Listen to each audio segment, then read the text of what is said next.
Jesus nasceu em 25 de dezembro.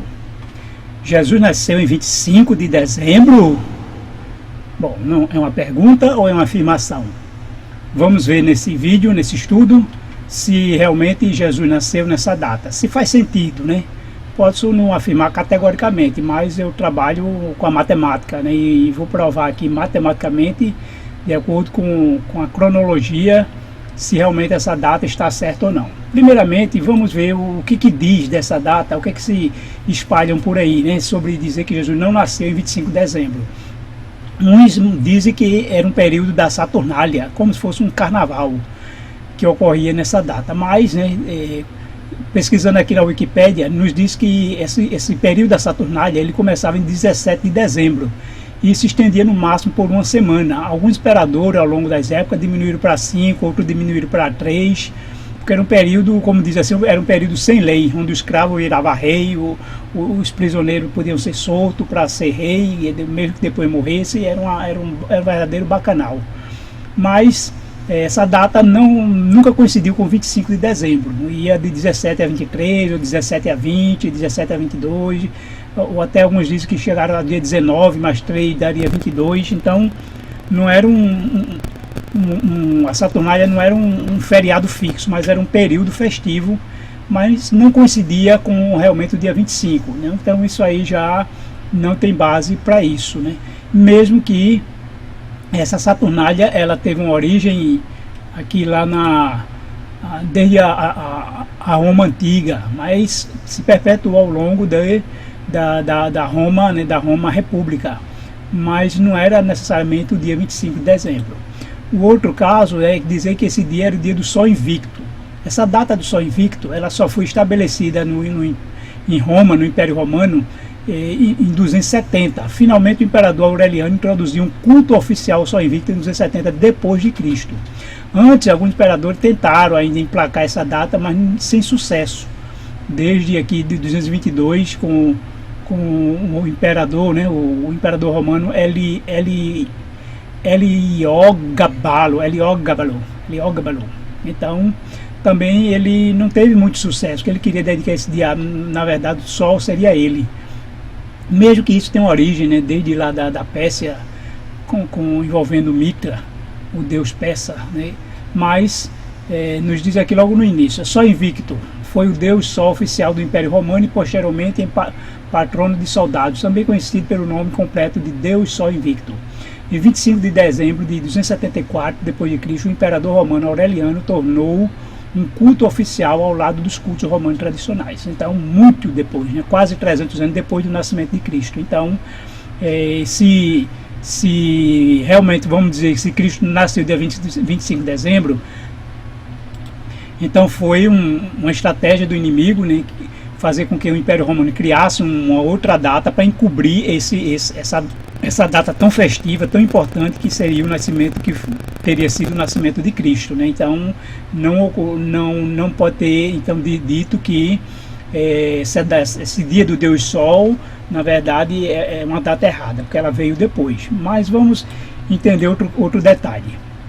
No Império Romano Antigo, antes do calendário juliano, o Império Romano tinha 10 meses, que ia de março a dezembro. Tinha 10 meses com nome, né? Com nome, porque ele tinha os meses completos. Observe o que nos diz aqui a Wikipédia, se você pesquisar lá o calendário romano.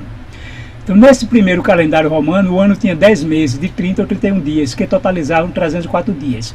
E os demais 61 dias, que coincidiam com o inverno, não entravam no calendário, havendo pouco interesse de acompanhamento temporal nesse período. Ou seja, era 10 meses com nome e 2 meses sem nome. Como era inverno, não havia negociações, comércio, transações, as estradas molhadas e buracadas, então era um período em que ele não se importava em dar um nome, porque as pessoas estariam mais presas em suas casas, nas cidades, sem muitas transações, sem muita badalação. Então, não é que ele não contava no calendário, não é que o calendário tinha só 304 dias, mas tinha os 365 dias, só que dois meses sem nome. No entanto, Numa Pompílio, considerado o segundo dos 7 reis de Roma, por volta lá do ano 713, o que ele fez? Ele fez uma reforma nesse calendário, então esses 2 meses que não tinha nome, passou a ter nome, janeiro e fevereiro, ou seja, januário e februário.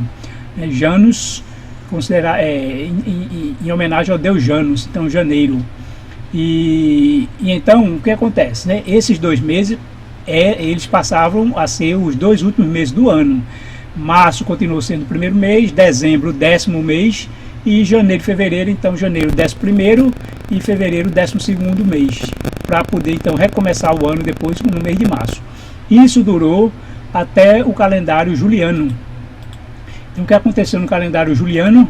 Ele fez uma reforma de maneira que agora ele passou para janeiro e fevereiro passar a ser os 2 primeiros meses do início do ano, não no final. Ele tirou lá do final e jogou para o início. Isso foi que causou uma confusão. Matematicamente, não tem como esse período, né, esse ano 46, como alguns chamam o ano da confusão, porque dizem que teve 445 dias. Esses 445 dias alega o seguinte, né? Deixa eu demonstrar aqui para vocês, aqui na calculadora. Esses 445 dias, ó, se um ano normal tem 365 mais 445, então, aliás, né, 365 mais 80 dias, daria 445. Um acréscimo de 80 dias, seria 30 de um mês, mais 30 do outro, mais 20 do outro mês. Então, só que o que eu chego à conclusão? O que se alega nesse período? Diz que Júlio César, ele percebeu que as festas das flores, que era justamente a abertura da primavera, estava ocorrendo no inverno. Observe, né? Ou seja, o mês de março, que era para ocorrer aqui na primavera, observe, na primavera, estava ocorrendo aqui no inverno, o mês de março. Então, para poder fazer o ajuste, né, ele contratou lá um astrônomo, Sosígenes, do Egito. Então Sosígenes aconselhou dizendo que se intercalasse os meses, né, chama meses bissextos, que era intercalado no calendário antigo para corrigir, não ia resolver. Então resolveu fazer logo uma reforma. O que acontece? Se março, né, começar no inverno, então iria terminar aqui janeiro e fevereiro,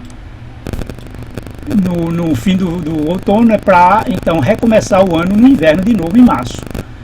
E o que poderia ser feito?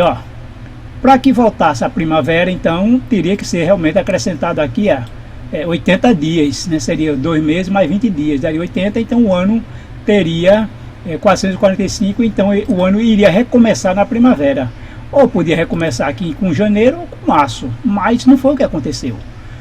O que aconteceu foi que nesse calendário juliano, o mês de janeiro e fevereiro passou a ser o cabeça do ano, ou seja, iniciar o ano.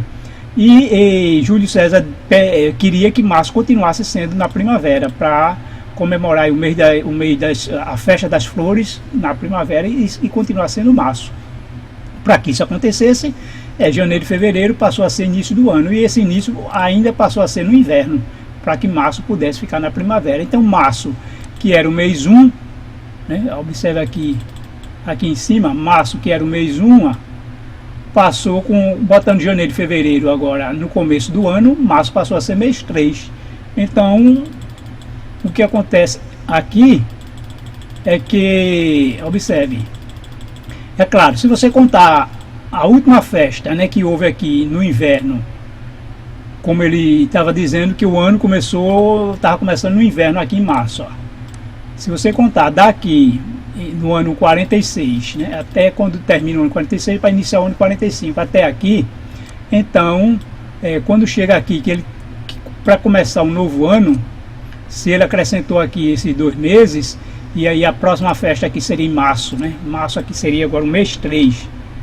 Esse mês 3 teria início na primavera. Então, lá do inverno, né, do início, passando por todo o inverno para iniciar a primavera, daria 445 dias de uma ponta a outra, né, de uma festa a outra, mas não de um ano para outro, porque o ano 45, que teve início o calendário juliano, né, depois, porque a reforma o ajuste foi no ano 46, mas oficialmente o ano juliano começou, o calendário juliano começou no ano 45. Então ele começou com o mês de janeiro, seguido de fevereiro e depois março. Logo, Não tem por que esse ano ter tido 445 dias. Teve de uma festa para outra, mas não o ano. Porque quando ele fez isso, a confusão que gerou foi aqui, ó. O ano tinha acabado de terminar com janeiro e fevereiro, né? Terminou o ano. Mas agora o ano volta a começar com janeiro e fevereiro. Aí isso gerou uma confusão na cabeça do povo. Então, ao achar que o ano teve 445 dias, não teve. O ano teve os 365 dias normal. Houve o ajuste de intercalar aí algum mês ou dias dentro do ano 46 para que o ano tivesse 365 dias. E ao terminar com janeiro e fevereiro, ele começa de novo com janeiro e fevereiro. Aí gerou essa confusão, mas não faz sentido o ano ter tido 445 dias para haver um ajuste e ele começar no inverno. Teria que começar aqui na primavera. Então, ou começaria com o mês de janeiro, ou a primavera seria em janeiro, ou março continuaria o primeiro mês, mais na primavera. Então, a questão que a gente precisa se fundamentar agora, né, ou se ater, é a questão da primavera. A primavera é fundamental. Então, o calendário juliano então passou a começar de janeiro, fevereiro, março até dezembro. Dezembro, que era o 10º mês, passou a ser o 12º mês, né? Ele só foi renumerado, né? Mas a colocação dele permanece a mesma. Ou seja, de março, que é a primavera, o importante fundamental é entender a estação, né?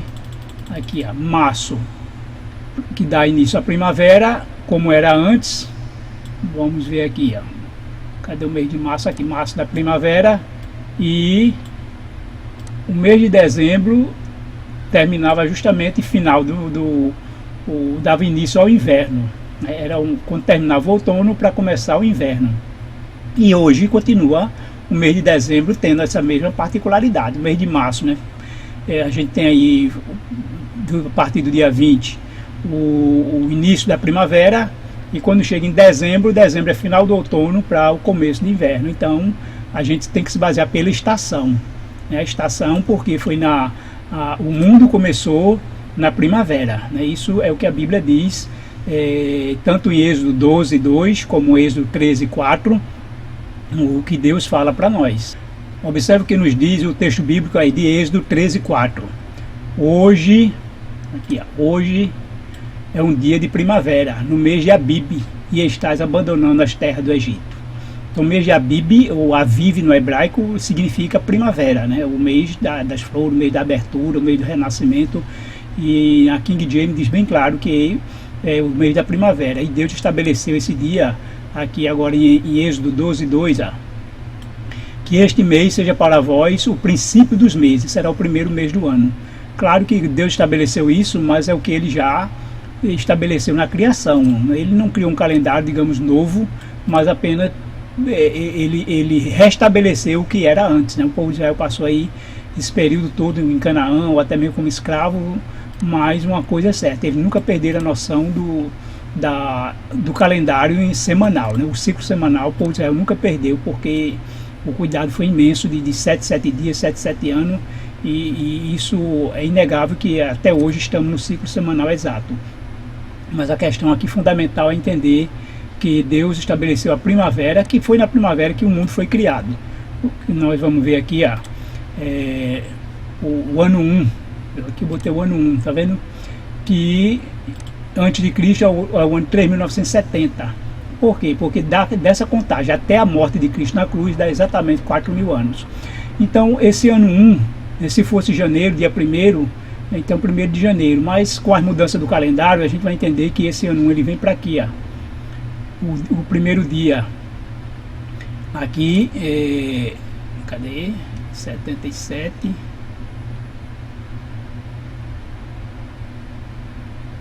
Estou em maio. Exatamente aqui, ó. O dia 1º, que foi dia 19 de março, né?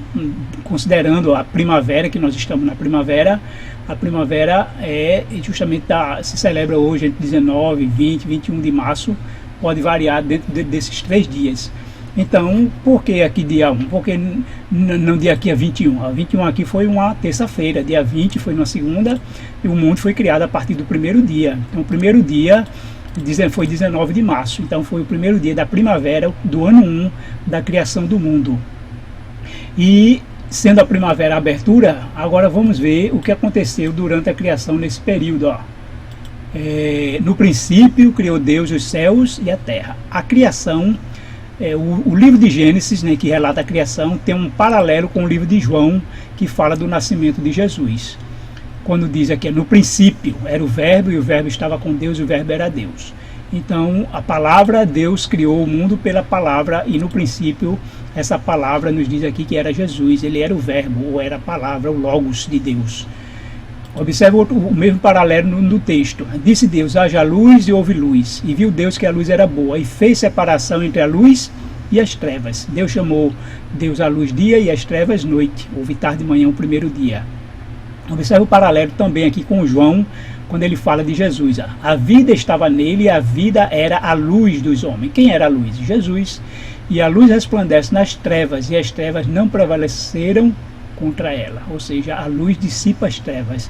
A luz faz separação, né, entre as trevas e a luz. Então, o paralelo da criação e o paralelo do nascimento de Jesus está aqui bem claro, quando mostra que Jesus veio em cumprimento e no tempo certo. Chegando à plenitude dos tempos, Deus enviou seu Filho. Deus tem um calendário, Deus é muito preciso, ele não é aleatório, ele não está na dependência do homem, mas ele estabeleceu uma data e tudo será cumprido aqui na Terra. Então, nesse paralelo, a gente entende claramente o que Deus quer de nós.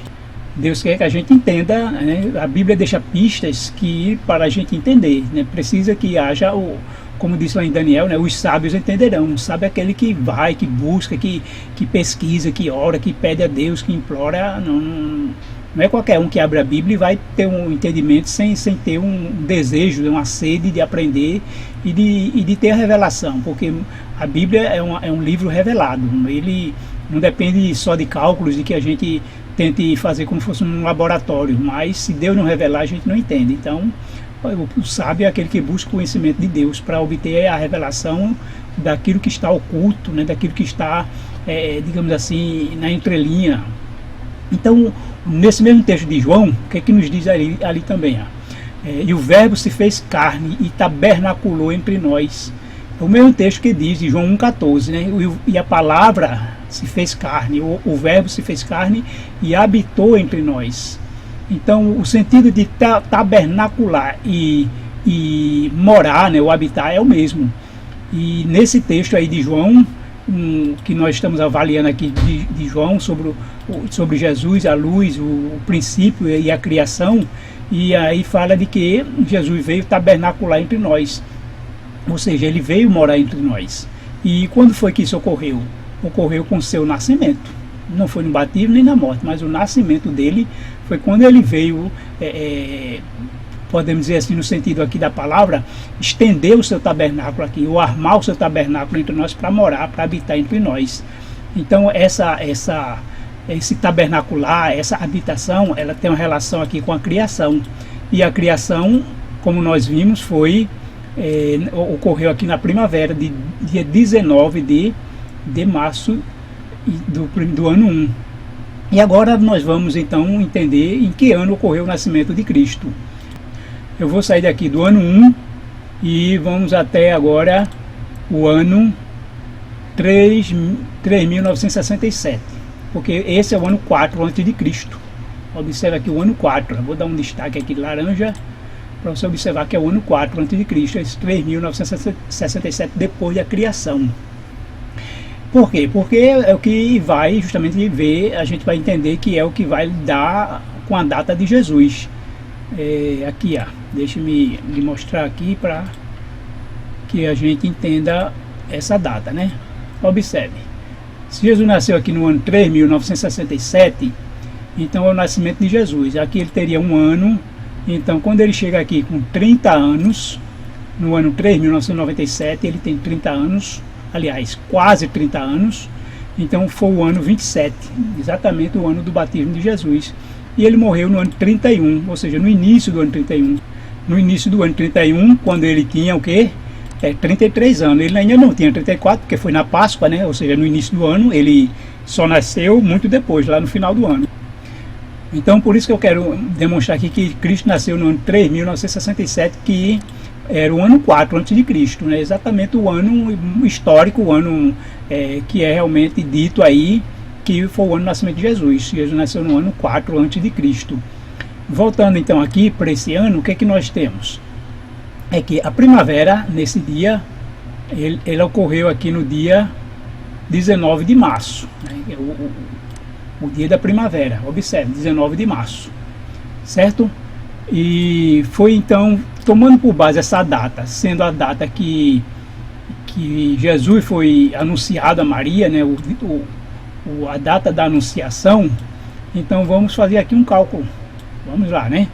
Observe, esse número aqui amarelo são os dias decorridos desde a criação. Observe que lá no milênio eu tenho o dia 1. O dia 1 aqui, eu botei aqui na primavera, 19 de março. Desde esse dia até essa data aqui, 19 de março do ano 4 a.C., então decorreu aqui 1.448.552. Então, 1.448.552, certo? Só que o período de uma gestação são de 40 semanas, né? A gente fala muito 9 meses, mas não, a gestação completa são 40 semanas. 40 semanas é fácil calcular, né? 4 vezes 7, 28, dá 280 dias. Então, quando eu somar com 280, então eu tenho aí 1.448.832 dias. Eu vou ver, a gente vai ver aqui quando caiu esse período, mas veja que o cálculo de Deus é sempre semanal. O cálculo de Deus é semanal. Só para ilustrar vocês, eu vou abrir uma outra calculadora aqui. Observe que 4.000 anos, quando eu multiplicar pelo ano tropical, eu vou chegar a 1.460.969, mas isso dá numa sexta-feira. O 968 é numa quinta, o 969 é numa sexta, então 970, 1.460.970 é num sábado. Então conclui aí o ciclo semanal, porque quando eu dividir por 7, eu vou ter exatamente um ciclo aí semanal de 208.710 semanas decorridas. Então Deus, ele sempre conclui com um período de semanas inteira. Quando eu pegar 6.000 anos vezes 365, o ano tropical 24.875, eu vou ter aí 2.191.453. Mas no calendário gregoriano é 24.25 vezes 6.000 anos, que dá 2.191.455. Quando eu dividir por 7, eu tenho aí 313.065 dias, né, semanas, aliás. Então, ciclos semanais. Então, o mundo, né, Jesus concluiu o 4º milênio com o fim de um ciclo semanal. O mundo também, o 6º milênio, será concluído no final de um ciclo semanal. Isso está aqui, quando ocorrerá isso, né? Aqui, segundo aqui, vejam aqui que esse 2.191.455, ele ocorre exatamente aqui, observe aqui, num sábado, né? Num sábado. O sábado aqui está amarelo, tá azul, porque isso indica que é um sábado. 2.191.455 é justamente o último dia do 6º milênio, que vai ser no dia 29 de março. Por que 29 de março e não 19? Bom, isso aí porque eu já expliquei, devido a quando houve a mudança no calendário juliano para o gregoriano, houve ali uma supressão de 10 dias. E dá essa diferença aqui na contagem real do calendário, que vai para 29 de março. É por isso que no último vídeo que vocês viram aí, eu mostrei para vocês que o ano 2025 irá começar no dia 29 de março. Do dia 28 para o dia 29, porque dia 28, a partir de 6 horas, o pôr do sol já é dia 29, não de meia-noite, né? Então já ocorre, então, dia 29, o primeiro dia do ano 2025, de acordo com o calendário bíblico. Mas voltando para o nascimento de Jesus, então eu tenho aqui, que eu informei para vocês, que o período da gestação de Maria, né, ela foi anunciada aqui logo no primeiro dia da primavera, anunciada aí como o anjo anunciou a Maria. Então 280 dias depois eu vou cair aqui no 832 aqui, que então termina 280 semanas, né? O ciclo exatamente de 40 semanas, 40 semanas completo, teria que ser completo. Quando se completa? No pôr do sol. Então, nesse dia 24 à noite, que então já é o dia 25, né, no calendário bíblico, judaico e cristão, né, os adventistas celebram a passagem de um dia no pôr do sol, não de meia-noite. Então, na noite do dia 24 já era o dia 25. E foi a noite que os anjos apareceram aos pastores anunciando o nascimento de Jesus. Então, Jesus aqui, então, teria nascido, né, pelo esse cálculo, no dia 25 de dezembro. E começando a primavera, 25 de dezembro, é final do outono para o começo do inverno. Então, praticamente, vamos dizer assim, não era um período altamente chuvoso, porque era o início, né? Dificilmente iria chover muito logo no início. Vai começar agora o tempo, né, a amenizar a temperatura. Isso claro que estou me referindo ao hemisfério norte, né? Aqui pra gente, no hemisfério sul, aqui é verão. Mas lá na Israel, no Império Romano, né, toda essa época lá, então isso aqui era o inverno, né, o início do inverno. Então ainda não era um período chuvoso. E possivelmente os pastores ainda estavam no campo, então se preparando depois para retornar ou abrigar as ovelhas nesse período chuvoso. Não sei o quanto de chuva chovia lá, já que nas terras de Israel são área deserta, então pode ter o frio, né, mas não era de dilúvio, né, de tempestade. Mas tirando isso, então veja que por aqui então a gente vai poder entender que Jesus pode realmente ter nascido dia 25 de dezembro, foi o período certo, começando aí da anunciação a Maria ter sido dia 19 de março, logo no primeiro dia da primavera. Então final do outono, começo do inverno, Jesus então ele nasce dia 25 de dezembro. Jesus estava com cerca de 30 anos quando começou seu ministério. Lucas diz lá, por ocasião do batismo de Jesus, ele estava com cerca de 30 anos, ou quase 30 anos. Porque, né, o batismo de Jesus, como vimos, ele está relacionado à profecia de Daniel. A profecia de Daniel das 70 semanas. O que ocorreu aqui no ano 27. O batismo de Jesus ocorreu aqui, dia 27, no ano 27. E de acordo com a profecia, estava relacionado ao dia da expiação. Então, o que ocorreu por volta aí do mês de outubro, o dia da expiação cairia aqui, mais ou menos 25 de setembro, ou início de outubro, mais ou menos essa data. Então, Jesus não tinha ainda 30 anos, ele ia fazer, de acordo com o que eu tenho demonstrado aqui, então Jesus ainda iria fazer 30 anos no dia 25 de dezembro. E aqui então seria o mês que ele estava com quase 30 anos. Entenderam? Então, o que podemos chegar à conclusão? É que o nascimento de Jesus ocorreu em 25 de dezembro. Né? Essa é a conclusão que nós chegamos. E eu demonstrei aqui para vocês de uma maneira, né, cronológica, baseada nas datas, no calendário, e também com a base bíblica, né, tomando que Jesus, né, teve aí a sua gestação, né, pelo Espírito Santo no ventre de Maria, coincidindo também com a criação do mundo. E não o seu nascimento, mas a gestação dele para então vir então o seu nascimento. Então, essa é a conclusão. Jesus nasceu do dia 25 de dezembro. Isso é importante porque a gente entender que Deus ele é preciso. Deus tem o seu calendário, o tempo certo para tudo. Ele determinou quanto tempo durará o mal aqui nesse mundo. O mal não depende aqui das ações ou atitude humana. Se a gente tivesse pregado o evangelho, Jesus já tinha voltado. Se a gente não pregar o evangelho, a gente está atrasando a volta de Jesus. Não tem nada disso. Será pregado o evangelho, quem vai pregar é Deus. E vai usar o seu povo. Ele vai despertar, ele vai agir para o seu povo terminar a obra no tempo que ele determinou, não no tempo que a gente quer. Então Deus tem um calendário, tem o tempo que ele estabeleceu, está tudo preciso, e em cada tempo certo ele vai revelando de acordo com a vontade dele. Porque Deus não fará coisa alguma sem revelar o seu segredo aos seus servos, os profetas. Então, na medida que o tempo está passando, as profecias estão se cumprindo e a gente vai ter maiores entendimento a ponto de poder depois dizer com antecedência, né, o que ocorrerá em determinada data. Mas isso Deus vai revelar, não vai ser só na base de cálculo, mas vai ter que ser na base da revelação principalmente, porque se Deus não revelar a gente não vai descobrir nunca.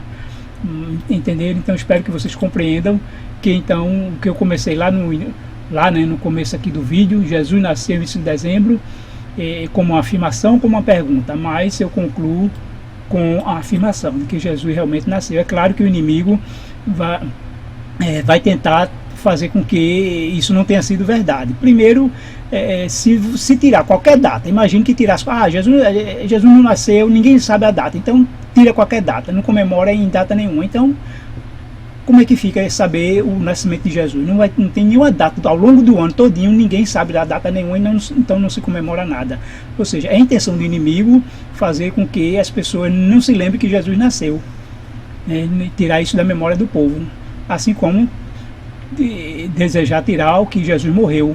Então, sempre criar uma data para encobrir essa, né? A tendência seria esse dele. Então, ele mais tarde fez com que o Império Romano decretasse o dia do sol como 25 de dezembro, mas Jesus já tinha nascido dia 25 de dezembro. Então, fica essa polêmica hoje, mas o importante é que a gente está adorando ao nosso Deus. Não importa se foi realmente, se não foi dia 25, mas estamos adorando a Jesus. Então, não há nenhum sacrilégio, não há nenhum pecado, não há nenhuma idolatria, porque estamos adorando a Jesus. Ele mesmo criança aceitou a adoração dos pastores, dos reis que foram lá se prostrar, deram presente, porque ele é Deus, então ele merece ser adorado em qualquer data, inclusive se a gente estabeleceu essa data, ele quer ser adorado, e ele pode ser adorado, não há nenhuma idolatria. A gente não está adorando ninguém a não ser nosso próprio Jesus. Então aí está, meus irmãos, espero que vocês entendam, e tudo baseado aqui em estudo, em pesquisa e demonstração, baseado também, acima de tudo, na palavra de Deus, na cronologia, na datação. E questionar isso, então tem que alguém mostrar novos cálculos, novas datas, né? Tudo não é questão aqui de repetição, não é copia e cola, mas é estudos, é oração. Deus está querendo que a gente entenda que estamos chegando ao fim, e isso nos ajuda a entender que estamos chegando ao fim, porque Deus está revelando para nós coisas que estavam ocultas há muito tempo, e a gente entendeu os finais dos tempos, os finais das épocas. Que Deus abençoe a todos.